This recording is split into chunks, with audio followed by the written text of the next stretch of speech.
CSI DA பயனாளிகள் நலச்சங்கத்தின் சார்பில் அனைத்து தென்னிந்திய திருச்சபை கிறிஸ்தவ மக்களுக்கும் அன்பின் வாழ்த்துக்கள். அன்பானவர்களே, நான் உங்கள் ஜெயக்குமார் ஜெயபால். இந்த நாளிலும் நான் பேச வந்த காரியங்கள் பார்த்தீங்கன்னா, திருச்சபை மக்களுக்கு 49 லட்சம் திருச்சபை மக்களுக்கு இந்த செய்தியை கொண்டு செல்வதில் சிஎஸ்ஐ டிஏ பயனாளிகள் நலச்சங்கத்தின் பொதுச் செயலாளராக இருக்கும் நான் கடமைப்பட்டிருக்கிறேன். திருச்சபைகளில் என்ன நடக்கிறது, எந்த விதமான பாதிப்புக்கு உள்ளாகிறோம், எந்த விதமான சங்கடங்களுக்கு உள்ளாகிறோம், எந்த விதமான சட்ட போராட்டத்துக்கு உள்ளாகிறோம், நம்மளை போராட தூண்டுகிறவர்கள் யார் என்பதையெல்லாம் விரிவாக சொல்லி வருகிறேன். இன்றைய தினத்தில் முக்கியமாக ஒட்டுமொத்த கிறிஸ்தவ மக்களுக்கு அவப்பெயரையும் நற்பெயரையும் களங்கத்தையும் ஏற்படுத்தின தென்னிந்திய திருச்சபை சிஎஸ்ஐ டிஏ கம்பெனியின் கீழ் செயல்படும் சுவிசேஷத்துறையின் கோவை கிளையின் பிஎஃப் மற்றும் சம்பளம் வாங்குகிற ஒரு சுவிசேஷ பணியாளர், அந்த சுவிசேஷ பணியாளர் பிரின்ஸ் கால்வினை பற்றி தான் இப்போ நம்ம பேச போகிறோம். ஏன்னா கடந்த சில 2-3 தினங்களாக இந்த பிரின்ஸ் கால்வினை குறித்து மிகப்பெரிய சர்ச்சைக்குரிய ஒரு காரியம் பேசும் பொருளாக இருக்கிறது. காரணம் என்னவென்றால், இவர் ஒரு கம்பெனியில் பிஎஃப் மற்றும் சம்பளம் வாங்குகிற சுவிசேஷ பணியாளராக வேலை செய்து கொண்டு அந்த கம்பெனிக்கு இழுக்கு ஏற்படும் விதமாகவும் களங்கத்தை ஏற்படும் விதமாகவும் ஒட்டுமொத்த கிறிஸ்தவ மக்களின் நல்லொழுக்கங்களுக்கும் பாதுகாப்புக்கும் அச்சுறுத்தல் விதமாகவும் தன்னுடைய சுய நலங்களுக்காக சுய லாபங்களுக்காக தென்னிந்திய திருச்சபையின் பெயரை பயன்படுத்தியும் கிறிஸ்தவ மக்களின் ஒரு சுவிசேஷ பணியாளராக இருந்து கொண்டு தவறான முன்மாதிரியான ஒரு மனுஷனாக இவர் வலம் வருவது வெட்கக்கேடானது. காரணம், தென்னிந்திய திருச்சபை பாரம்பரியமான மிஷினரிகளால தோற்றுவிக்கப்பட்டு இரத்த சாட்சியாக மறிக்கப்பட்ட அநேக மிஷினரிகளால ஒடுக்கப்பட்ட மக்களுக்கு தானமாக கொடுக்கப்பட்ட ஒரு வரப்பிரசாதம்.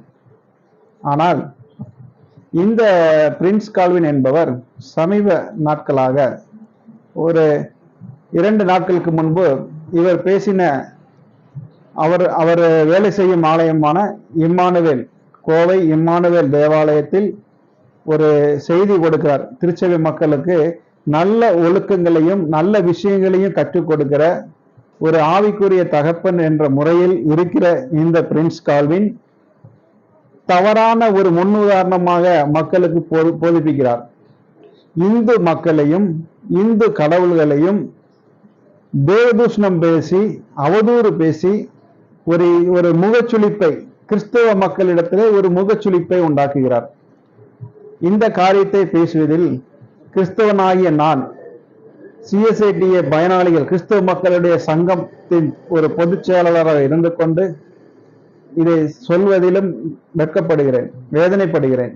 காரணம், இப்படிப்பட்ட சுவிசேஷ பணியாளர்கள் ஒட்டுமொத்த மத நல்லிணக்கத்தையும் கெடுக்கும் விதமாக செயல்படுவது வேடிக்கையாக இருக்கிறது. தயவு செய்து இப்படிப்பட்டவர்களுக்கு திருச்சபை அங்கீகரிக்க கூடாது. இந்த பிரின்ஸ் கால்வின் 2 நாட்கள் முன்னாடி பேசின வார்த்தைகள் ஒட்டுமொத்த கிறிஸ்தவ மக்களையும் தலைக்குனிவை ஏற்படுத்தி இருக்கிறது. எப்படி என்றால், இந்துக்களும் முஸ்லிம்களும் எல்லா சமுதாய மக்களும் ஜாதி மத பேதமின்மை நாங்கெல்லாம் ஒரு சகோதரத்துவமோடு நாங்கள் இந்த இந்தியாவில், இந்திய தேசத்திலும் இந்த தமிழ்நாட்டில் வாழ்ந்து வசித்துக் கொண்டிருக்கிறோம்.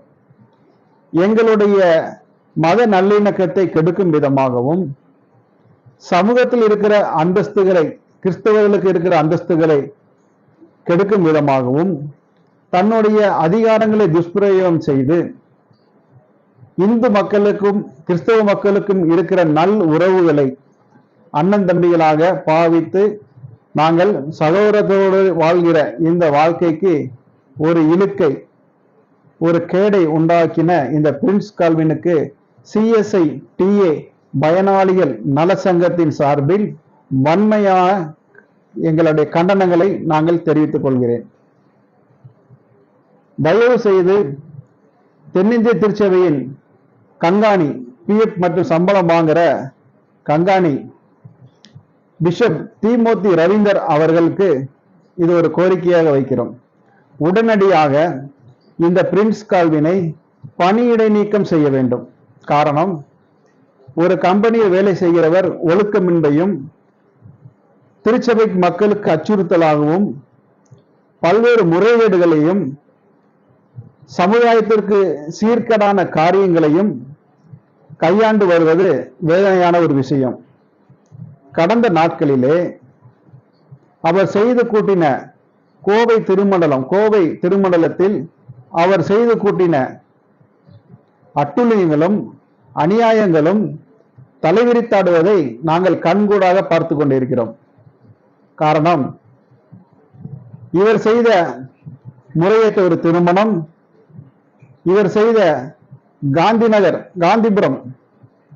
காந்திபுரம் தேவாலயத்தில் சிஎஸ்ஐடிஏ கம்பெனிக்கு தானமாக எழுதி கொடுக்கப்பட்ட நிலத்தை பிரபல மலபார் நகை கடைக்கு விற்பனை செய்து பல கோடி ரூபாய் ஊழல் செய்தும் மிகப்பெரிய அளவில் சிஎஸ்ஐடிஏ கம்பெனிக்கு ஒரு பெரும் பாதிப்பையும் செய்த நபர் இவர். அது மட்டுமில்லாமல் இவர் மீது பல்வேறு குற்றச்சாட்டுகளும் பல்வேறு குற்ற வழக்குகளும் கோவை திருமண்டலத்திலும் திருப்பூர் நீதிமன்றத்திலும் நடந்து வருகிறது. இவர் கோவையில் தன்னுடன் பணியாற்றும் ஆயர்களுக்கும் தன்னுடன் பணியாற்றும் சக ஊழியர்களுக்கும் ஒரு அச்சுறுத்தலாகவும் மிகப்பெரிய அளவில் ஒரு போராட்ட களத்தை தூண்டும் விதமாகவும் மக்களை, தன்னோடு பணிபுரிகிற மக்களையும் திருச்சபை மக்களையும் பழிவாங்கும் நோக்கமாகவும் இவர் செயல்பட்டு வருவது வேடிக்கையாகவும் வேதனையாகவும் இருக்கிறது. இவர் மீது குறைந்தபட்சம் கோவை திருமண்டலத்தில் மட்டும் 10க்கும் மேற்பட்ட எஃப்ஐஆர்கள் பதிவு செய்யப்பட்டுள்ளதாக நாங்கள் அறிகிறோம்.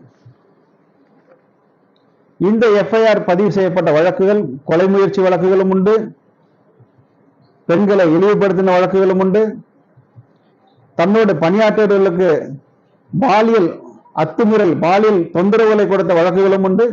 இப்படி பல்வேறு வழக்குகளும் நிலுவையில் இருந்து வருகிறது.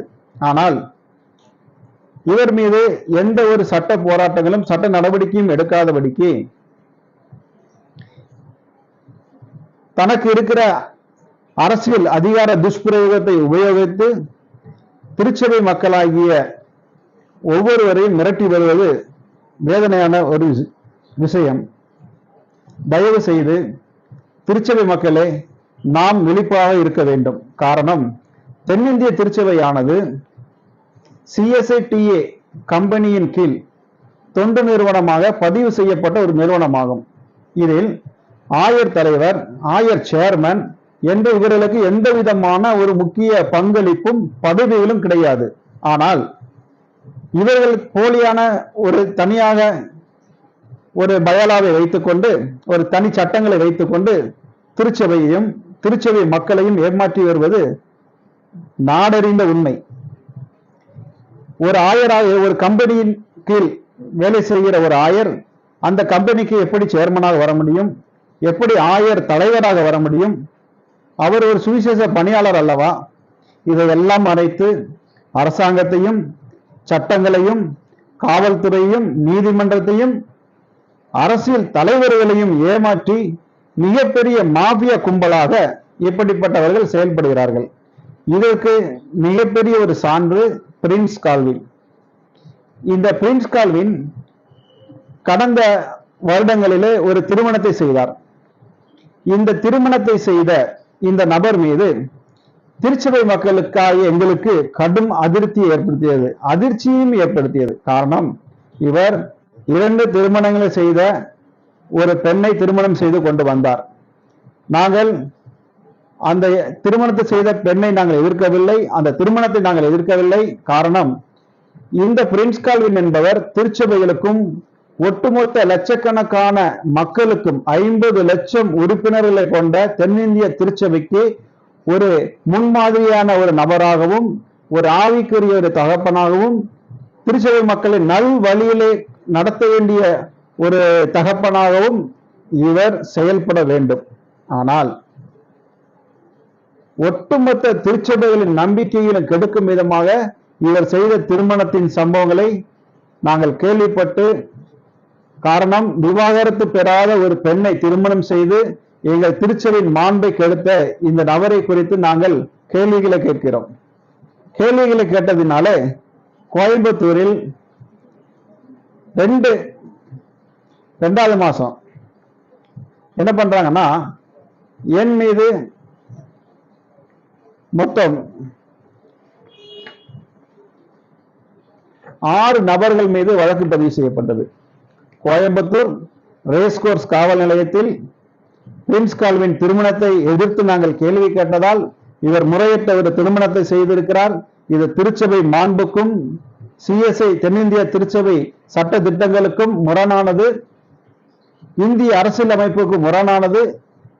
ஒரு மக்களுக்கு நல்வழிப்படுத்துகிற ஒரு நபரை இந்த குற்றங்களை செய்திருக்கிறார் என்று நாங்கள் கேள்விகளை எழுப்பினோம்.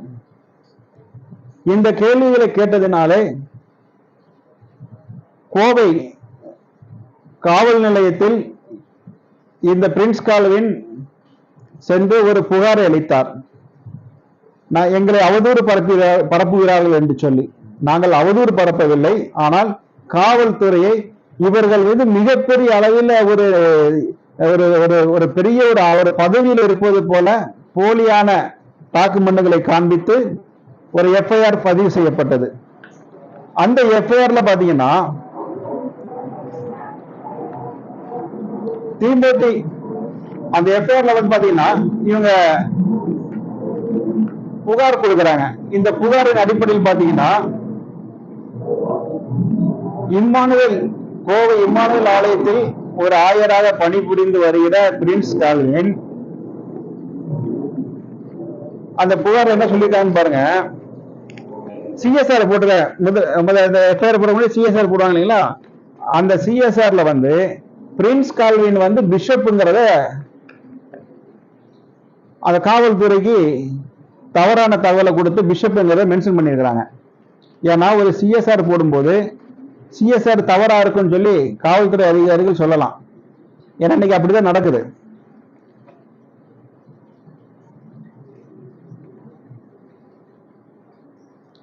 இந்த பிரின்ஸ் கால்வினுடைய மனைவியாக நான் இருக்கிறேன். இவர் வந்து கோவை இம்மானுவேல் சர்ச்சில் வந்து என்ன பண்றாரு, பிஷப்பாக இவர் இருக்கிறாரு அப்படின்னு சொல்லி bishop Immanuel church Coimbatore and her husband the bishop the Immanuel church அப்படின்னு சொல்லி இவங்க காமிச்சிருக்கிறாங்க பெட்டிஷனரு.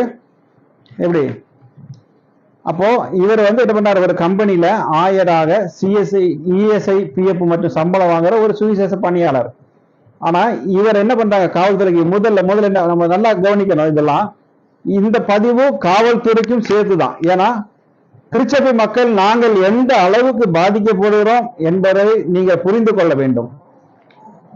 இந்த மாஃபியா கும்பல் எந்த அளவுக்கு மக்களை ஏமாற்றுகிறார்கள், அரசாங்கத்தை ஏமாற்றுகிறார்கள், காவல்துறை ஏமாற்றி அலைகழிக்கிறார்கள் என்பதை இந்த பதிவு மூலமா நீங்கள் தெரிந்து கொள்ள வேண்டும். சிஎஸ்ஆர் காப்பி போடும்போது பிஷப் என்பது சொல்றாங்க.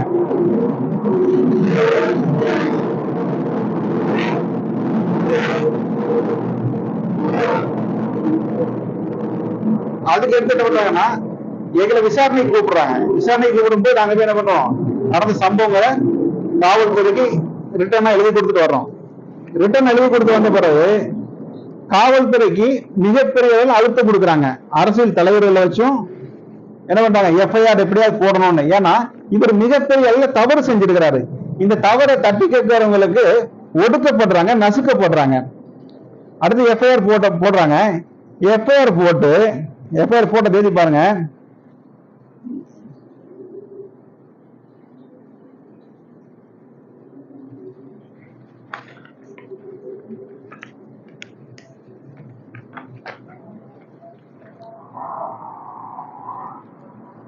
பாருங்க, இந்த அம்மையார் 13/3 வந்து புகார் கொடுக்குறாங்க.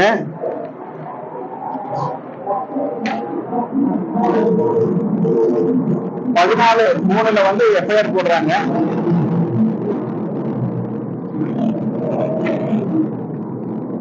21/3 வந்து எஃப்ஐஆர் போடுறாங்க. முதல் புகார் கொடுக்க 13 புகார் கொடுக்குறாங்க, 14 சிஎஸ்ஆர் போடுறாங்க, 23ஆம் தேதி 3ஆம் மாசம் 2023 எஃப்ஐஆர் போடுறாங்க. இது எஃப்ஐஆர் போட்டதுல எங்களுக்கு எந்த வருத்தமும் கிடையாது. ஏன்னா வழக்குகள் போட்டா நாங்க பண்றோம், அதுக்கு இந்திய அரசியலமைப்பு சட்டப்படி அதை மேற்கொள்வதற்கும் அதற்கு சரியான விளக்கம் கொடுக்கறதுக்கும் நாங்க தயாரா இருக்கோம். ஏன்னா இந்த எஃப்ஐஆர் போடப்பட்டதும் என்ன கொடுமை நடந்துச்சுன்னு பாத்தீங்கன்னா, 6 பேர் அக்யூஸ்ட் சேர்க்கிறாங்க. இந்த 6 பேர் அக்யூஸ்ட் சேர்த்து பாருங்க, சமூக வலைதளங்கள்லையும் சரி, பேஸ்புக்ல, பத்திரிகையில இந்த பிரின்ஸ் கால்வியினுடைய ஆதரவாளர்கள் பார்த்துக்கங்க, ஆதரவாளர்கள் மூலமா என்ன பண்றாங்கன்னா, ஒரு ஆயர் வந்து ஏஜே ராஜா, பிரின்ஸ் கால்வியினுடைய நெருங்கின கூட்டாளி, இவருடைய பிரின்ஸ் கால்வியினுடைய ஒரு பினாமி, இவரை வச்சு என்ன பண்றாங்கன்னா முகநூல்ல பதிவு போடுறதும். அது பாருங்க, இந்த 6 பேர் மேல எஃப்ஐஆர் போட்டாங்க, வழக்கு போட்டாங்க.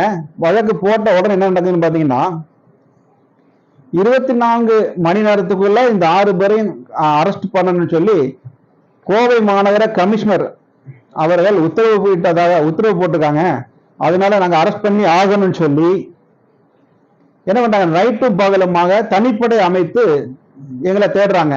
நாங்க கொலை செஞ்சவங்க மாதிரியும், மற்றவங்களுக்கு அச்சுறுத்தல் அந்த சமுதாயத்துல வாழ்கிற மாதிரியும், ஒரு நக்சலைட்டு மாதிரியும் என்ன பண்றாங்க. அவங்கள கூட இந்த அளவுக்கு தேடுறாங்களான்னு தெரியல. ஆனா இந்த திருமணத்தை வந்து தவறா திருமணம் செஞ்சிருக்காங்கிற கேள்வி கேட்டதுனால ஒரு பொய்யான ஒரு வழக்கை போட்டு காவல்துறை அதிகாரிகள் அதுக்கு பயன்படுத்தி கோவை மாநகர கமிஷனரின் பெயரை சொல்லி என்ன பண்றாங்க, எங்களை வந்து கைது பண்ண நடவடிக்கை செய்யறாங்க.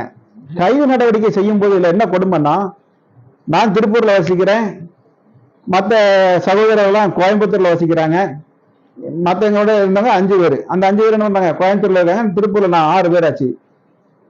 திருப்பூர் பட்டணத்துக்கு நான் இருக்கிற வீட்டுக்கு நிறைய போலீஸ் அனுப்பியிருக்கிறாங்க.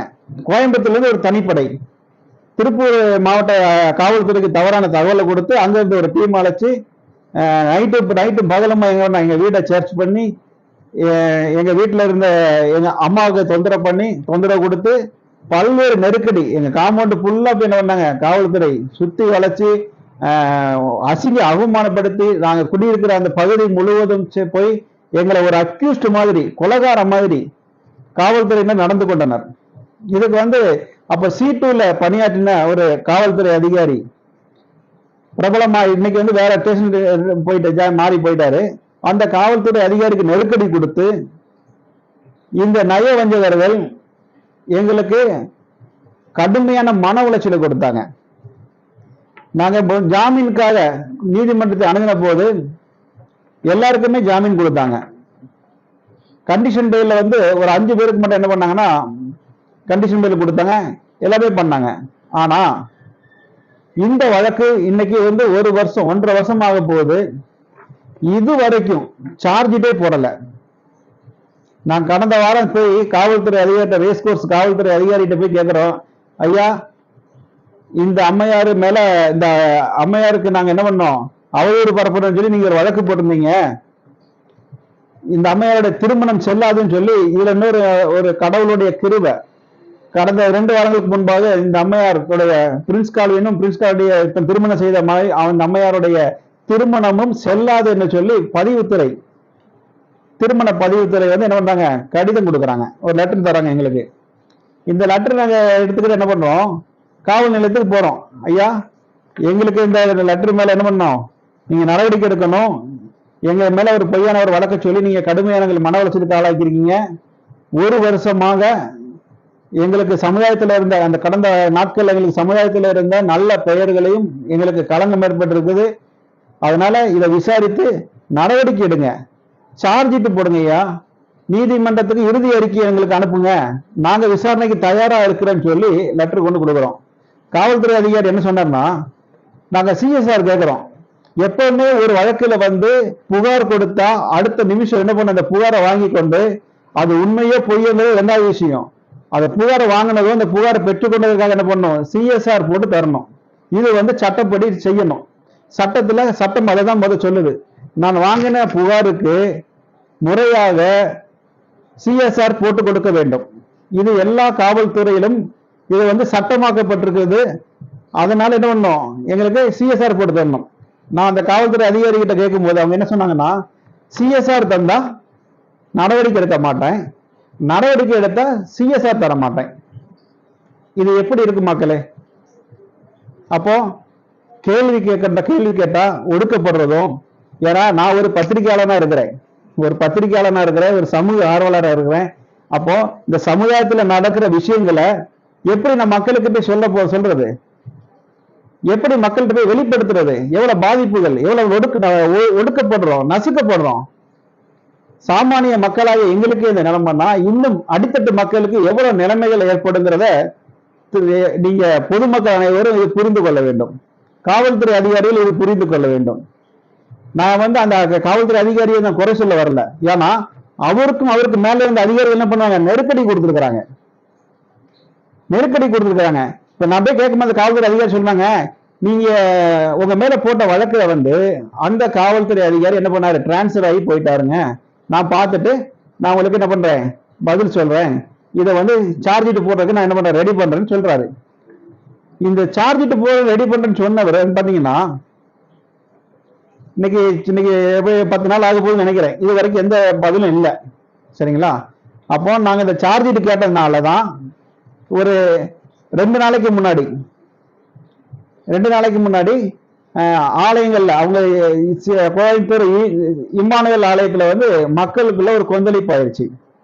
இந்த ஆயர் வந்து சர்வீஸ் எடுக்க கூடாது, பிரின்ஸ் கால்வின் வந்து சர்வீஸ் எடுக்கிறது தகுதியான ஆள் கிடையாது. ஏன்னா அரசு என்ன பண்ணிருக்கு, இவங்க திருமணம் செல்லாதுன்னு சொல்லி அரசு ஒரு பதிவு கொடுத்திருக்காங்க. அரசு அறிவிப்பு கொடுத்த பிறகு இந்த அம்மையாருக்கு எந்த விதமான ஆணுகூலியங்களும் எந்த விதமான சலுகைகளும் கொடுக்கக்கூடாது, இவங்களை உடனே ஆலயத்தை விட்டு அப்புறப்படுத்த வேண்டும். ஏன்னா இந்த முறையற்ற திருமணம் செய்து கொண்டு இந்த பெண்ணை கொண்டு என்ன பண்றாங்கன்னா, அந்த இம்மானுவேல் ஆலயத்துல வந்து பெண்கள் ஐக்கிய சங்க தலைவியாக இந்த பிரின்ஸ் கால்வின் நியமிக்கிறாரு.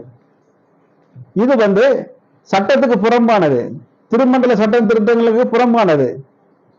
இதை கேள்வி கேட்ட மக்களுக்கு எதிராக என்ன பண்றாங்கன்னா, 9 பேர் மேல இந்த அம்மையாரும் இந்த பிரின்ஸ் கால்வினுடைய சொந்த பந்தங்கள்லாம் கொஞ்சம் பெண்கள்லாம் போய் என்ன பண்ணிருக்காங்க, கமிஷனர்கிட்ட போய் எங்களை முகநூல்ல அவதூறு பரப்புறாங்க, எங்களை பேசுறாங்கன்னு சொல்லி ஒரு புகார் கொடுக்குறாங்க. கமிஷனர் அவர்கள் என்ன பண்றாங்கன்னா, மாநகர கமிஷனர் அவர்கள் இதை விசாரிக்க சொல்லி ரேஸ்கோர்ஸ் போலீஸ் ஸ்டேஷனுக்கு அனுப்புறாரு. அங்க வந்து இவங்க எல்லாம் அழுது கூப்பாடு போட்டு இந்த 9 பேரையும் கடுமையான நடவடிக்கை எடுக்க சொல்லி கேட்கிறாங்க. இந்த 9 பேர்ல வந்து பாத்தீங்கன்னா 6 பேரு அந்த பழைய 5 பேர் வந்து ஏற்கனவே கொடுத்த கேஸ்ல, இந்த கேஸ்ல இருக்கிற 5 நபர்கள் இருக்காங்க. இது பாருங்க, பக்கத்துல வச்சு பார்க்க காமிக்கிறேன். நான் 2வது அப்லோட் பண்ணுவேன். 5 பேர் அதுல இருக்காங்க. இன்னும் 4 பேரை அந்த திருச்சபையை சேர்ந்த 4 பேர் வந்து நெடுங்காலமாக போராடி வர்றாங்க. ஏன்னா அந்த சபையில் நடந்த ஊழல் காரியங்களுக்காக போராடி வர்றாங்க. இந்த போராடி வர்றதுனால புதுசா 4 பேரை சேர்த்து 9 பேரா கேள்வி கேட்டா என்ன எஃப்ஐஆர் போட்டு இவங்களை ரிமாண்ட் பண்ணுங்கன்னு சொல்லி இந்த பிரின்ஸ் கால்வினுடைய மாபியா இந்த கும்பல் காவல்துறைக்கு நெருக்கடி கொடுக்குறாங்க. ஏன்னா இவர் செஞ்ச ஊழல்ல வெளியே வரும். இம்மானுவேல் ஆலயத்துக்கு வந்து பாத்தீங்கன்னா மினிமம் வந்து வாரம் வந்து இப்ப வந்து வருமானம் கம்மியாச்சு. 5 லட்சம் ரூபாய்க்கு கம்மி இல்லாம வாரம் காணிக்க வருது. மாசம் 20 லட்சம் ரூபாய் ஆச்சு. கல்யாணம் வருஷத்துக்கு குறைஞ்சது ஒரு 100 கல்யாணத்துக்கு மேல நடக்கும். மண்டபம் இருக்குது, இந்த சபைக்கு சபையை சார்ந்து மண்டபம் இருக்குது. மண்டபத்துக்கு வாடகை பாத்தீங்கன்னா ஒரு மண்டபத்துடைய வாடகை 1 லட்சம் ரூபாய் 1,7 லட்சம் ரூபாய் வரைக்கும் வாங்குறாங்க, 80,000 வாங்குறாங்க. ஆனா 100 திருமணம் 150 திருமணம் நடக்குது. வருஷத்துக்கு குறைந்தது 10 கோடியில இருந்து 15 கோடி ரூபாய் இங்க என்ன பண்றாங்க, பணப்பரிமாற்றம் நடக்குது. இந்த பணப்பரிமாற்றம் வந்து சரியான கணக்கு இல்ல, சரியான கணக்கு வழக்குகள் இல்ல. சரியான ஆடிட்டிங் இல்லை. எல்லாமே வந்து பாத்தீங்கன்னா சுயமா சுயநலமா தனியார் செலவு பண்றாங்க. இதை கேள்வி கேட்ட நபர்களையும் சேர்த்து மொத்தம் என்ன பண்றாங்க, 9 பேரும் பேர்ல கொண்டு கம்ப்ளைண்ட் கொடுக்குறாங்க. கம்ப்ளைண்ட் கொடுக்குறது ஏன்னா மக்கள் என்ன சொல்றாங்கன்னா, பிரின்ஸ் கால்வின் வந்து சர்வீஸ் எடுக்கக்கூடாதுன்னு சொல்றாங்க. இந்த சர்வீஸ் எடுக்கக்கூடாதுன்னு சொன்னதுனாலதான் கம்ப்ளைண்ட் கொடுத்து நெருக்கடி கொடுக்குறாங்க. காவல்துறை அதிகாரிகள் 9 பேருக்கு கூப்பிடுறாங்க, நீங்க விசாரணைக்கு வரணும், உங்க மேல இப்படி கம்ப்ளைண்ட் கொடுத்துருக்காங்கன்னு. அப்போ அங்க நடந்த சம்பவங்கள் எல்லாமே தெரியும், காவல்துறை அதிகாரிகள் தெரியும். இவங்க என்ன பண்றாங்க, தன்னை காப்பாற்றிக் கொள்வதற்காக மக்கள் மத்தியில வந்து ஒரு பிம்பத்தை உருவாக்கி, இவர்களை யாரும் எதிர்த்தாலும், இவர்களை யாரு கேள்வி கேட்டாலும், அவர்களுக்கு எதிராக வழக்கு போட்டால் இவர்கள் அடங்கி விடுவார்கள் என்ற நோக்கத்தோடு தான் இந்த களத்துல பிரின்ஸ் கால்வின் தந்திரமாக பெண்களை கொண்டு இறங்கியது அப்பட்டமாக தெரிகிறது. அப்போ எங்களுக்கு வந்து வாட்ஸ்அப் குரூப் இருக்குது, எங்க சபை சார்ந்தும் எங்க சங்கத்தை சார்ந்தும் தென்னிந்திய திருச்சி சிஎஸ்டி பயனாளி சங்கத்தை சார்ந்தும் வாட்ஸ்அப் குரூப் இருக்குது. அதிகபட்சம் ஒரு 4000 பேருக்கு மேல இருக்கிறாங்க. ஏன்னா இந்த சங்கமானது 7 மாநிலங்கள்ல செயல்பட்டது. 7 மாநிலங்களுக்கு பொதுச் செயலாளராக நான் இருக்கிறேன். எங்க சபையில நடக்கிற விஷயங்களும், எங்க சபையில் நடக்கிற ஊழல்களும், எங்க சபையில் நடக்கிற பாதிப்புகளையும் எங்கள் வாட்ஸ்அப் குரூப்பில் நாங்கள் பகிர்ந்து கொள்வோம். ஏன்னா எங்களுடைய மக்களுக்கு போய் சென்று சேரணும். ஊழல் நடக்கிறதும் அநியாயங்கள் நடக்கிறதும் எங்க மக்களுக்கு நாங்க தெரிவிக்க நாங்க கடமைப்பட்டிருக்கிறோம். அதனால என்ன பண்றோம், எங்களுடைய வாட்ஸ்அப் குரூப்புகள்ல திருச்சபையில் நடக்கிற ஊழல்களும் ஏமாற்றுகளும் 1000 பணி நீக்கம் செய்யறாங்க, 1000 சஸ்பெண்ட் பண்றாங்க, திருச்சபை மக்களுக்கு சந்தா கட்டணம் தெரிவிக்கிறாங்க, கல்யாணத்துக்கு அனுமதி கொடுக்க மாட்டேங்கிறாங்க, கல்லறைக்கு இடம் கொடுக்க மாட்டேங்கிறாங்க, நிதி மோசடி பண்றாங்க, ஒரு பிள்ளைக்கு வேலை வாய்ப்பு கொடுக்க மாட்டேங்கிறாங்க, ஒரு டீச்சருக்கு வேலை வாய்ப்பு கொடுக்க மாட்டேங்கிறாங்க, நிறைய டீச்சர்ஸ் பாலியல் வல்லுறவுக்கு ஆளாகிறாங்க. எப்படிப்பட்ட சம்பவங்கள்லாம் எப்படி எங்க மக்களுக்கு நாங்க ஒன்று சேர்க்க முடியும்? எங்களுடைய வாட்ஸ்அப் குரூப்ல நாங்க எங்களுடைய காரியங்களை பகிர்ந்து கொள்ளும் போதுதான் எங்களுக்கு ஒரு ஆறுதலா இருக்கு, ஒரு தேர்தலா இருக்கு. நாங்க எங்க மக்கள் விழிப்பா இருக்காங்க, இப்படி எல்லாம் நடக்குதாங்கிற ஒரு விழிப்படைகிறாங்க. இந்த விழிப்பையில நாங்க கொடுத்து கொண்டிருக்கிறோம். ஆனால் இவர்கள் என்ன சொல்லுகிறார்கள் என்றால், நாங்கள் வாட்ஸ்அப் குரூப்புகளில் என்ன பண்றோம், தவறான தகவல்களை சொல்லுகிறோம் சொல்றாங்க. அன்பானவர்களே, இந்த வாட்ஸ்அப் குரூப்பில் பாத்தீங்கன்னா 4000 பேருக்கு மேல இருக்காங்க. இன்னும் 15,000 பேருக்கு மேல என்ன பண்றாங்க, காத்து கொண்டிருக்காங்க. இந்த 4000 இருக்கிற வாட்ஸ்அப் குரூப்பிலும் பாத்தீங்கன்னா ஜட்ஜஸ் இருக்கிறாங்க, நீதியரசர்கள், ரிட்டையர்டு நீதியரசர்கள் இருக்காங்க, பெரிய பெரிய காவல்துறை அதிகாரிகள் இருக்காங்க, பெரிய பெரிய எம்எல்ஏ எம்பி இருக்காங்க, அரசியல்வாதிகள் இருக்காங்க, அரசியல் தலைவர்கள் இருக்காங்க. இப்படி நிறைய பேர் இந்த குரூப்பில் நாங்க பயணிக்கிறோம். அப்படி பயணிக்கும் போது ஒரு அவதூறையோ ஒரு தவறான விஷயங்களையோ அதை பதிவு செய்யவே முடியாது. இது காவல்துறை அதிகாரிகளுக்கு கொண்டு தவறான தகவலை கொடுக்கிறவர்கள் புரிதலுக்காக நாங்கள் இதை சொல்லுகிறோம். இதை நாங்கள் உண்மையே சொல்லுகிறோம். இதுல எந்தவித மாற்று கருத்து கிடையாது. எங்கள் குரூப்பில் பயணிக்கிறவர்கள் எல்லாம் மிகப்பெரிய அளவில் இருக்கிற ஜாம்பவான்கள், அரசியல் தலைவர்களும் தொழில் அதிபர்களும், மிகப்பெரிய அளவில் இருக்கிற ஆய்வுகள் இருக்கிறாங்க, காவல்துறை இருக்கிறாங்க, தாசில்தார் இருக்கிறாங்க, ரிட்டையர்டு கலெக்டர் இருக்கிறாங்க, எம்பி எம்எல்ஏ இருக்காங்க, ஜட்ஜஸ் இருக்கிறாங்க, அட்வொகேட் இருக்கிறாங்க. இப்படி நிறைய பேர் பயணிக்கிற ஒரு குரூப். ஏன்னா நாங்க அதில் வந்து அவதூறு பேச முடியாது, தவறான தகவலை பரிமாற முடியாது. தவறான தகவலை நாங்கள் பரிமாறினோம் என்றால் நாங்கள் தவறானவர்களாக போய்விடுவோம். அதனால என்ன பண்றோம், தைரியமாக தன்னம்பிக்கையோடு உண்மையிலே உள்ளதை உள்ளதென்றும் இல்லதை இல்லதென்றும் உறக்க சொல்லுவோம். இந்த உலகுக்கு இந்த கோட்பாடு நிமித்தம், எங்கள் வேதத்தை எங்களுக்கு கற்றுக் கொடுப்பது நிமித்தம் நாங்கள் திருச்சபை மக்களுக்கு சொல்லுவதற்கு கடமைப்பட்டவர்களாக நாங்கள் இருக்கிறோம். இன்னொரு முக்கியமான காரியம், நாங்கள் ஏன் இந்த வாட்ஸ்அப் குரூப் நாங்கள் தேர்ந்தெடுத்தோம் என்றால், நீதிமன்றங்களுக்கு போனால்தான் எங்களுக்கு நீதி கிடைக்கும். காவல்துறைக்கு நாங்கள் சென்றால் எங்களுக்கு நீதி கிடைக்காது என்பதை நன்கு நாங்கள் தெரிந்து கொண்டோம். காரணம், காவல்துறையில் சென்று நான் பல புகார்களை கொடுத்திருக்கிறேன். திருப்பூர் காவல் நிலையத்தில் பல புகார்களை கொடுத்திருக்கிறேன். இவர்கள் அரசியல் செல்வாக்கும் பணபலம் இருப்பதனால, எங்களிடம் பண வசதி இல்லை, நாங்கள் ஏழைகளாக இருப்பதனால எங்களுடைய வழக்குகளோ எதுவுமே ஏற்றுக்கொள்ள மாட்டாது, கிடப்பில போடப்படுது. இதனாலதான் நாங்க என்ன பண்ணுகிறோம், சமூக வலைதளங்களை நாங்கள் நாட வேண்டிய கட்டாயத்துக்கு தள்ளப்பட்டு இருக்கோம். இது ஒரு பக்கம் இருக்கும்போது, அடுத்து பாருங்க, ஒரு காவல்துறை அதிகாரிகள் கேட்கறாங்க, நீங்க வந்து என்ன பண்ணணும், நீதிமன்றங்களுக்கு தான் நீங்க போகணும், அப்படி பதிவு போடக்கூடாதுங்கிறாங்க. நாங்க நீதிமன்றங்களுக்கு போவதற்கு எங்களுக்கு வசதி வாய்ப்பு கிடையாது. ஏன்னா இவர்கள் எல்லாம் கொள்ளையடித்து, திருச்சபையை சுரண்டி கொள்ளையடித்து, காணிக்கைகளை கொள்ளையடித்து, தன்னுடைய தன்னுடைய அந்த என்ன பண்றது கீசையை, தன்னுடைய கஜனாவை நிரப்பி கொண்டு இருக்கிறவர்கள். ஒரு வழக்குக்கு லட்சக்கணக்கில் செலவு செய்கிறவர்கள், கோடிகளை வாரி இறைக்கிறவர்கள். அவர்களிடத்தில் நாங்கள் மோத வேண்டும் என்றால் எங்களுக்கு பண வசதி எங்களிடம் இல்லை. அதனால என்ன பண்றோம், நாங்கள் குரல் கொடுக்கிறோம், எங்களுக்கு உதவி செய்யுங்கள், நாங்கள் பாதிக்கப்பட்டு இருக்கிறோம், எங்கள் மக்கள் பாதிக்கப்பட்டு இருக்கிறாங்க, எங்க திருச்சபை மக்கள் சுரண்டப்பட்டு இருக்கிறாங்க, எங்கள் திருச்சபைகள் சூறையாடப்பட்டிருக்குது, எங்களை மக்களை காப்பாற்றுங்கள் என்று நீதி கேட்டுதான் நாங்கள் என்ன செய்யறோம், காவல்துறையை நாங்கள் வருகிறோம். ஆனால் காவல்துறை அதிகாரிகள் எங்களை துச்சம் என்று எங்களை நினைத்து எங்களுடைய காரியங்களை எங்களுடைய நாங்க சொல்ல போற காரியங்களையும் கேள்வி கொஞ்சம் கூட கேட்காம என்ன பண்றாங்க, கிடப்புல போடுறாங்க.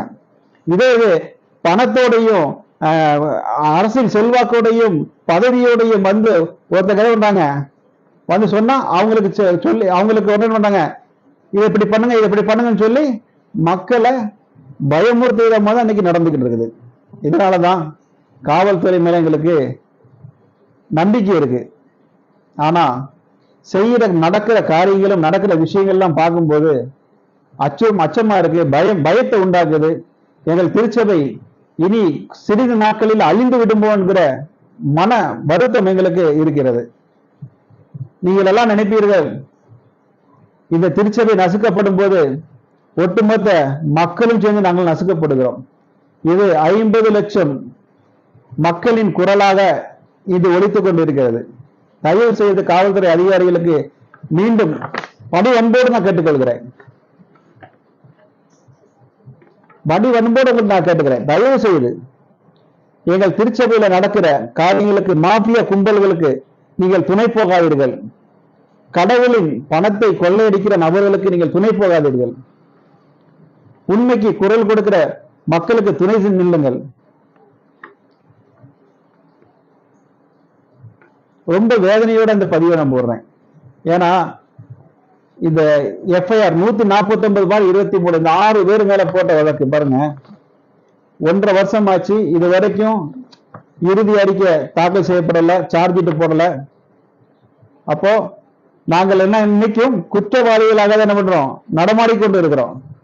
எங்க மனசாட்சி தெரியும் நாங்கள் குற்றம் செய்யவில்லை என்று, ஆனால் சட்டத்தின் பார்வையில நாங்கள் குற்றவாளிகளாக நடமாடிக்கொண்டிருக்கிறோம்.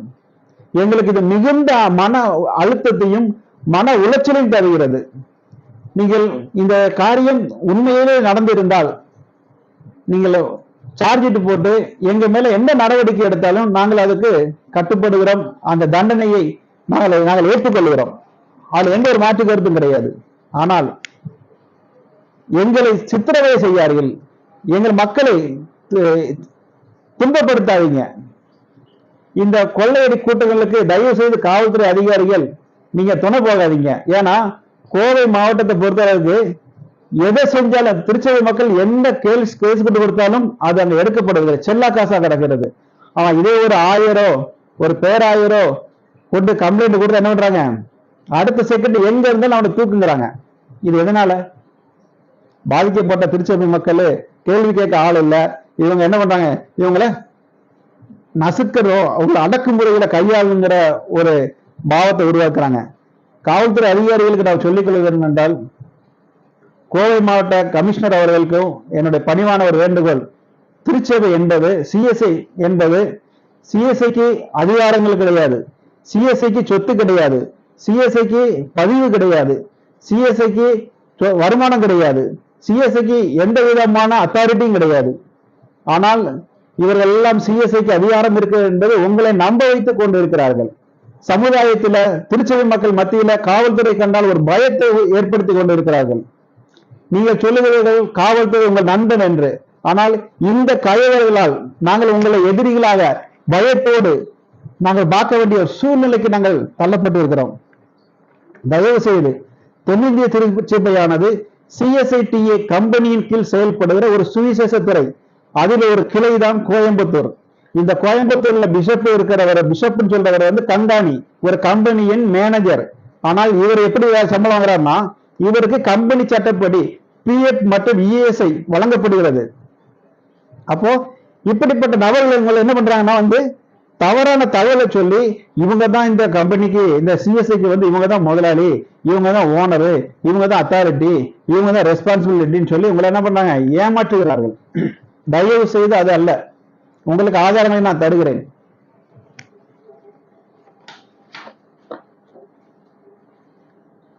தென்னிந்திய திருச்சபைக்கு ஆதாரங்களை உங்களுக்கு நான் தருகிறேன்.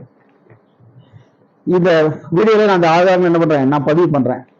அடுத்து பாத்தீங்கன்னா இந்த வழக்குல எஃப்ஐஆர் போடல, எஃப்ஐஆர் போட்டு சார்ஜ் போடல. நீங்க அடுத்து என்ன பண்றாங்கன்னு பாருங்க. இந்த வழக்கை வாபஸ் வாங்குறதுக்கு எங்களுக்கு அச்சுறுத்தல் வருது, கொலை மிரட்டல் வருது. அப்புறம் எங்க மேலையும் போலி எஃப்ஐஆர்கள் பதிவு பண்றாங்க, திருப்பூர்லயும் பதிவு பண்றாங்க. திருப்பூர்ல இருக்கிற கமிஷனர் அவர்கள் வந்து நேர்மையான ஒரு தலைவர். நேர்மையான தலைவர்னா காவல்துறை தலைவர். அவரு நீங்க தலைவர்னா என்னோட தலைவர் நீங்க நினைக்க வேண்டாம், ஒட்டுமொத்த திருப்பூர் மாவட்டத்தின் காவல்துறை தலைவர் அவர்கள். அவர்கிட்ட கூட ஒரு புகார் கொடுக்குறோம்னு வைங்க. ஏன்னா இதுல என்னன்னா எங்கெங்க என்ன நடக்குதுங்கிறது மக்களுக்கு தெரியணும். அவர்கிட்ட ஒரு புகார் கொடுக்குறோம்னா என்ன பண்ணுவாரு, இதை பொண்ணு பார்த்துட்டு இதை விசாரிச்சு நடவடிக்கை எடுங்க பாரு, இல்லை எஃப்ஐஆர் போடுங்க பாரு. இதை என்ன பண்ணுவோம், அடுத்து கமிஷனருக்கு போவோம், போலீஸுக்கு போவோம். போலீஸ் ஸ்டேஷனுக்கு போகும்போது அந்த போலீஸ் என்ன பண்ணாரு, அசிஸ்டன்ட் கமிஷனரோட உட்கார்ந்து கலந்து பேசுவாங்க. அப்புறம் நம்ம யார் மேல புகார் கொடுத்துருக்கோமோ அவங்களுக்குள்ள ஒரு டீலிங் நடக்கும். இது என்ன டீலிங்னு எனக்கே தெரியல. இது நான் கண் கூட பார்த்த விஷயம், அதனால தான் சொல்றேன்.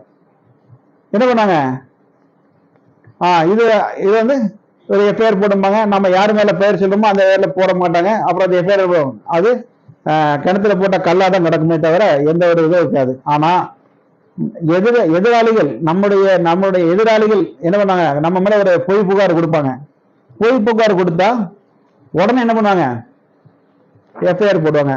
இது பாருங்க, திருப்பூர் சிஎஸ்ஐ சென்ட் பால்ஸ் ஆலயத்தை சேர்ந்த ஜெபருபி என்ற ஒரு பெண் என் மேல கொடுத்த ஒரு எஃப்ஐஆர். நான் வந்து காவல்துறையில வந்து என்ன பண்ண, போலீசார் முன்னாடி வந்து ஒரு போலீஸ் அதிகாரியை கூட்டிட்டு போய் கொலை மிரட்டல் கொடுத்தேன்னு சொல்லி எஃப்ஐஆர் போட்டு வச்சிருக்கிறாங்க. ஏன்னா இந்த கேஸை வாபஸ் வாங்கணும். திருச்சபையில் நடக்கிற அவலங்களை நான் வெளியே பேசக்கூடாது, ஊழலை வெளியே பேசக்கூடாது. அப்போ ஒவ்வொரு வழக்குகளா போட்டு என்ன பண்ணணும், இவங்களை சுரண்டணும், பயத்தை உண்டாக்கணும், எஃப்ஐஆர் போடுறாங்க. இது வரைக்கும் கமிஷனர்கிட்ட கேட்கிறேன், அசிஸ்டன்ட் கமிஷனர் கேட்கிறேன், சார் இது எப்படி போட்டீங்க, பதில் இல்ல. இன்ஸ்பெக்டர் கேட்கிறேன், இன்ஸ்பெக்டர் என்ன சொல்றாருன்னா எனக்கு இது தெரியவே தெரியாதுங்கிறாரு. இன்ஸ்பெக்டர் கையெழுத்து போடாம எஃப்ஐஆர் போடுவாங்களா? எஃப்ஐஆர் வந்து டைப் பண்ணி வரும், வந்தது 4 கையெழுத்து போடணும்.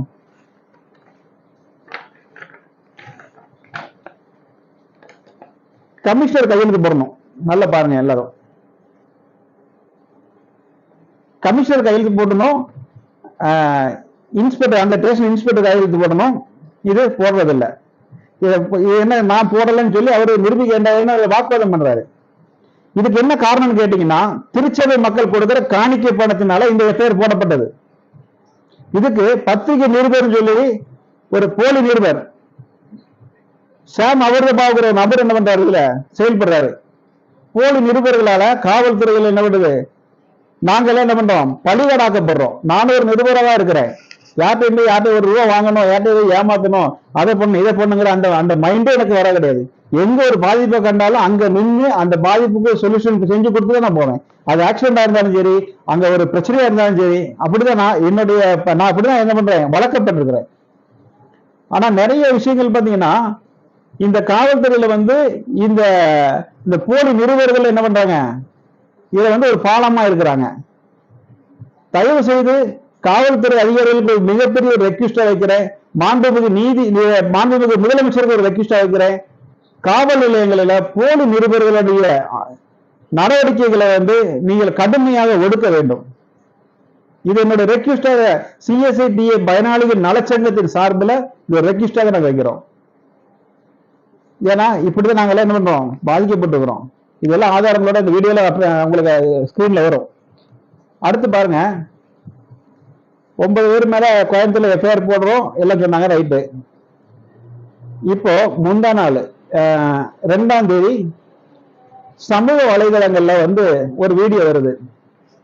இந்து கடவுளை குறித்து இந்த பிரின்ஸ் கால்வின் என்ன சொல்றாருன்னா, ரொம்ப கேவலமா என்ன பண்றாரு, பதிவு போடுறாரு.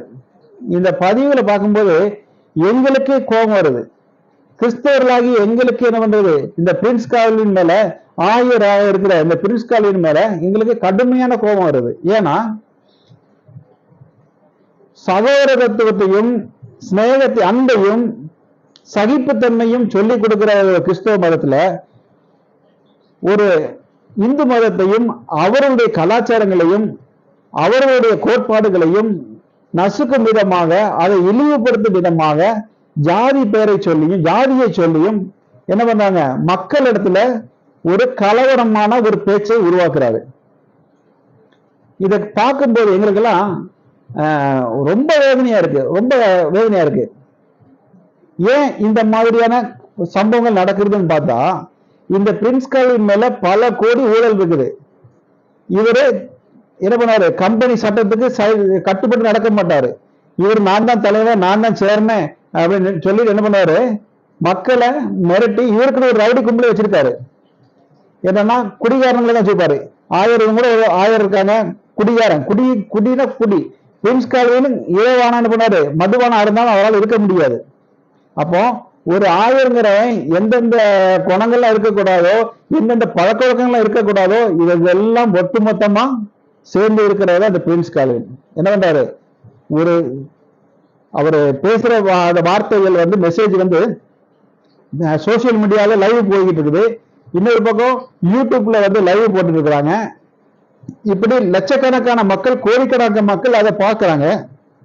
இதை பார்த்துட்டு என்ன பண்றாரு, இவ்வளவு பார்க்கறாங்கன்னு தெரியும் போது ஞானம் இல்லாம, அறிவு இல்லாம, கீழ்த்தரமா மோசமான இந்த வார்த்தைகளை பயன்படுத்தி இந்து மக்களுடைய மனதை இந்து மக்களை மட்டுமல்ல கிறிஸ்தவ மக்களுக்கு மனதை புண்படுத்திய இந்த பிரின்ஸ் கால்வின் மேல நடவடிக்கை எடுக்க வேண்டும். காவல்துறை அதிகாரிகள் நடவடிக்கை வேண்டும். இன்றைய வரைக்கும் கோயம்புத்தூர் மாநகரில் 3 எஃப்ஐஆர் வழக்கு போட்டிருக்காங்க. 3 எஃப்ஐஆர் பதிவு பண்ணப்பட்டிருக்கு. எனக்கு கோவை மாநகர காவல் ஆணையாளர் அவருக்கு சிஎஸ்ஐடி பயனாளி நல சங்கத்தின் சார்பில் ஒரு அன்பான ஒரு வேண்டுகோள். இந்த 149 வழக்குல பாத்தீங்கன்னா 149/23 இந்த வழக்குல 6 பேரை அரெஸ்ட் பண்ணதுக்கு நீங்க தான் என்ன சொல்லிருக்கீங்க, இவங்களை 24 வருஷத்துல கைது செய்து முன்னாடி நிக்கணும் நீங்க ஆணையிட்டதாக சொல்றாங்க. இது எங்களுக்கு இந்த காவல்துறை மூலமா எங்களுக்கு கிடைச்ச எங்களுக்கு இன்ஃபர்மேஷன். ஆனா ஒட்டுமொத்த தேச துரோகத்தை செய்த பிரின்ஸ் கால்வின் மீது ஏன் நீங்கள் நடவடிக்கை எடுக்கவில்லை? இன்னைக்கு நேற்று மத்தியானத்துல இந்த பிரச்சனை ஓடிட்டு இருக்குது. நேற்று ஒரு 10 மணில இந்த பிரச்சனை ஓடிட்டு இருக்குது. மக்கள் கொந்தளிப்பு உண்டாயிருக்கு. திருச்சபைக்குள்ள ஒரு ஒரு பீதி உண்டாக்கி இருக்குது. இந்து மக்கள் இடத்துல ஒரு மிகப்பெரிய ஒரு கோபத்தை உண்டாக்கி இருக்குது. அப்போ ஒட்டுமொத்த மக்கள் இடத்துல என்ன பண்ணுது, எங்கேயாவது பிரச்சனையாகுமோ, அவன் நம்மளை அடிச்சிருவானா, இவன் அடிச்சிருவானா, அவன் கல்லெடுத்து அடிச்சிருவானா, இவன் பண்ணிடுவானா, அதை பண்ணிடுவானான்னு சொல்லி மக்களுக்கு ஒரு பயத்தோடு நடமாடுகிற ஒரு அச்ச நிலையை உருவாக்கி இருக்கு. அப்படிப்பட்ட தேச துரோகியான இந்த பிரின்ஸ் கால்வின் மீது ஏன் நீங்கள் கடுமையான நடவடிக்கை எடுக்கவில்லை? 4 பிரிவுகள் வழக்கு பதிவு செய்யப்பட்டிருக்குது. 3 பிரிவுகள் நான் பெயிலபிள், ஒன்றுக்கு பெயில் கிடைக்கும். ஆனா இப்படிப்பட்ட பிரின்ஸ் கால்வினுக்கு ஏன் நீங்கள் உடனடியாக கைது நடவடிக்கை எடுக்கவில்லை? இது எங்களுடைய கிறிஸ்தவ மக்களிடத்துல மிகப்பெரிய ஒரு கேள்வியாக இருக்கிறது. ஏனென்றால் சாதாரணமான கொடுக்கப்பட்ட ஒரு பொய் வழக்கு இது.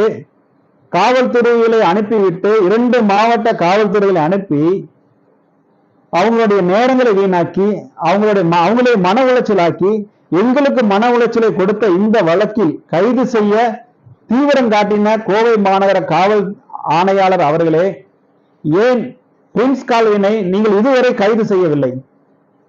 இதுதான் எங்களுடைய கேள்வி. ஏனென்றால் எங்களுடைய கிறிஸ்தவ மக்களுக்கு இது மிகப்பெரிய ஒரு அவமானத்தை ஏற்படுத்திய ஒரு சம்பவம். எங்களுடைய கிறிஸ்தவ மக்களுக்கு மிகப்பெரிய ஒரு கேவலத்தை ஏற்படுத்தின ஒரு சம்பவம். எங்களுடைய சங்கத்திலே பயணிக்கிற எங்களுடைய மக்களுக்கு நாங்கள் கேள்வி சொல்ல கடமைப்பட்டு இருக்கிறோம். தயவு செய்து பிரின்ஸ் கால்வினை உடனே காவல் அரெஸ்ட் செய்து கைது செய்து நீதிமன்ற காவலுக்கு நீங்கள் அனுப்ப வேண்டும்.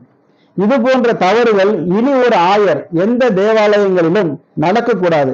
இது இந்தியாவில இருக்கிற எல்லாருக்கும் ஒரு பாடமாக அமைய வேண்டும். காரணம், மற்ற மதங்களை துஷ்பிரயோகம் செய்தும் மற்ற மதங்களுக்கு விரோதமான காரியங்களை செய்தும் கிறிஸ்தவத்தை வளர்க்க வேண்டிய அவசியம் கிடையாது. காரணம், கிறிஸ்தவம் எங்களுக்கு அதை கற்றுத்தரவில்லை.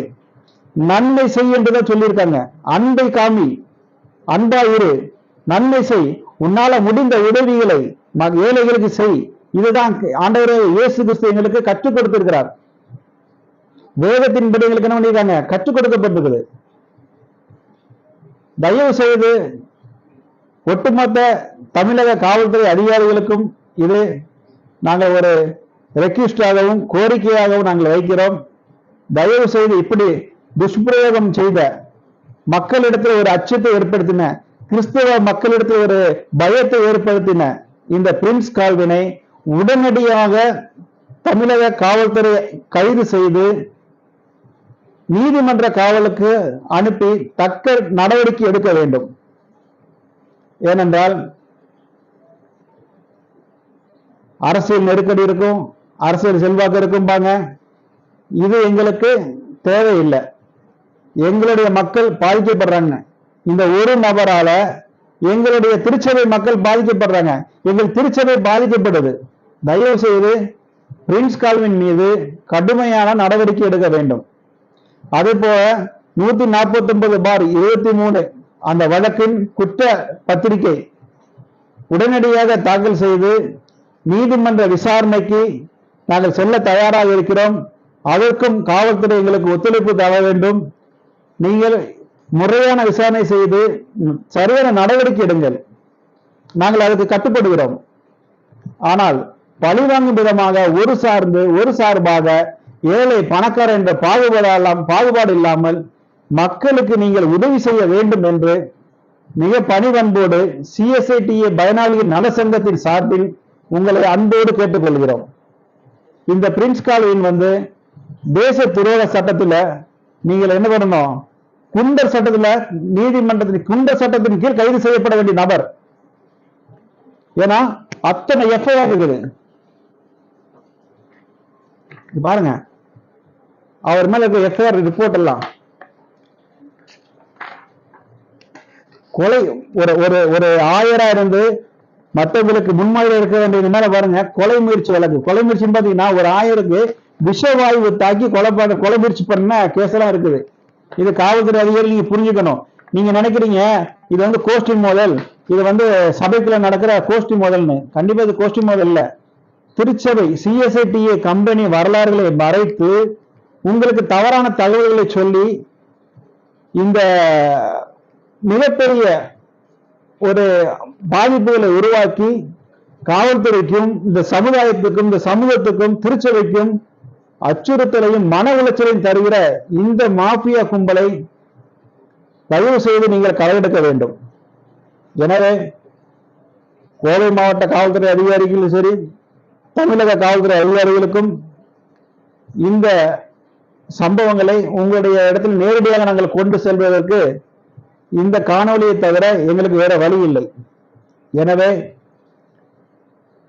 சரியான முறையில் விசாரணை நடத்தி சரியான முறையில் பாதிக்கப்பட்டிருக்கிற நபர்களுக்கு தகுந்த நீதியை பெற்றுக் கொடுக்கும்படியாக காவல்துறை அதிகாரிகளுக்கு இரு கரம் கூப்பி வேண்டி விரும்பி கேட்டுக்கொள்கிறேன்.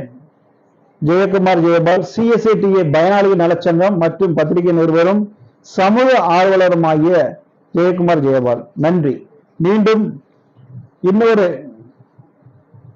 காணொலியில் உண்மை சம்பவங்களோடு திருச்சபையில் நடக்கிற அவலங்களை தோலுரிக்கும் விதமாக இன்னும் நிறைய சம்பவங்களை மீண்டும் மீண்டும் உங்கள் பார்வைக்கு நாங்கள் கொண்டு வர கடமைப்பட்டிருக்கிறோம்.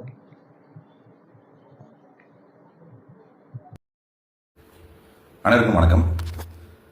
நம்மளுடைய இந்திய தேசத்தில் பார்த்தீங்க அப்படின்னா எல்லாருமே சகோதரத்துவமாக தான் அனைத்து மதத்தில் இருக்கக்கூடிய நம்மளுடைய நண்பர்கள் பழகி வந்துட்டு இருக்கோம். அது கிறிஸ்தவர்களாக இருக்கலாம், இஸ்லாமியர்களாக இருக்கலாம், நம்ம கூட படித்தவங்க எல்லாருமே இன்றைக்கும் ஒரு அண்ணன் தம்பி போல தான் நம்ம பழகிட்டு வந்துட்டு இருக்கோம். சமீபத்தில் பார்த்தீங்க அப்படின்னா ஒரு வீடியோ எனக்கு வந்தது. அது கோவையில் சிஎஸ்ஐ இமானுவேல் சர்ச்சினுடைய பாதிரியார் பேசின ஒரு வீடியோ எனக்கு வந்திருக்குங்க. அவர் பேர் வந்து பிரின்ஸ் கால்வின் அப்படிங்கிறவர் பேசியிருக்காரு.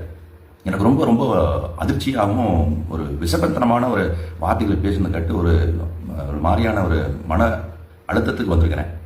ஒரு ஹிந்துவை அவர் வந்து மிக கேவலமாக சித்தரித்து அவரோட திருச்சபையில் அவர் அந்த மாதிரி பேசிட்டு இருந்திருக்கிறாரு. அதை ஃபேஸ்புக் லைவ் வேற போட்டிருக்காரு. இதை நிச்சயமா அந்த வீடியோவை நீங்க பார்க்கணும். அந்த வீடியோவை இப்ப பார்ப்பீங்க. என்ன தெரியும்? புழுக்கட்டையும் தேங்காய் மூடியும் சாப்பிட்டுட்டு திரியிற நீ, மாடு மூத்திரத்தையும் குடிச்சிட்டு திரியிற. என்னையா ஆன்மீகம் உங்களுக்கு? மாட்டை திங்கிறவன் கீழ் ஜாதி, மாட்டு மூத்திரத்தை குடிக்கிறவன் மேல் ஜாதி. இது எங்கேயாவது இருக்குமா? இங்கே வாழ்க்கையில் அறிவு தான் இருக்குதா என்னன்னே தெரியல. மாட்டோட சாணியை திங்கிறவன் மேல் ஜாதி, கிராஸ் பெல்ட் அவரு. அப்புறம் அந்த சாணியை வருதில்ல அந்த மாடு, அது திங்கிறவன் கீழ் ஜாதியா. இது என்ன தெரியல. உலகத்துல வந்து ஒரு ஒரு மலத்தை திங்கிற ஒரே ஒரு இனம் எங்க இருக்குன்னா அங்கேதான் இருக்கு. உலகத்துல எந்த இனமும் ஒரு மலத்தை திங்காது. திங்குமா? அங்கே இந்தியாவில் மட்டும்தான் அந்த மலத்தை திங்கு அந்த மூத்திரத்தை குடிக்கிறான். இப்படி போல ஒரு கேவலமான ஒரு இனத்தை இந்த இந்தியாவில் வைத்துக் கொண்டு அவன் சொல்றான், நான் தான் உலகத்திலே நான் பிரம்மாவின் தலையிலிருந்து வந்தேங்கிறேன். தலையிலிருந்து வந்தவன் எதுக்கிற கீழே இருக்கிற தின்னுட்டு இருக்கிறேன்னு? தலையிலிருந்து வந்தவன் தலையில தான் நிற்கணும். இவன் போய் பின்னாடியே நிற்கிறான். நம்ம எல்லாம் மாட்டுக்கு முன்னாடி நிற்போம்.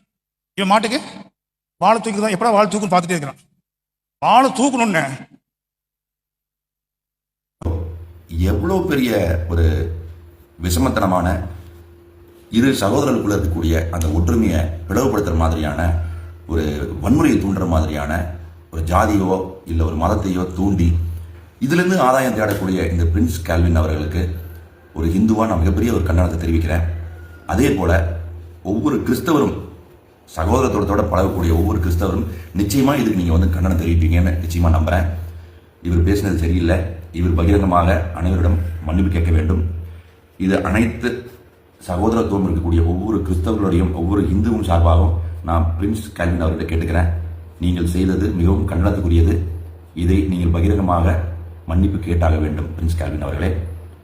நன்றி.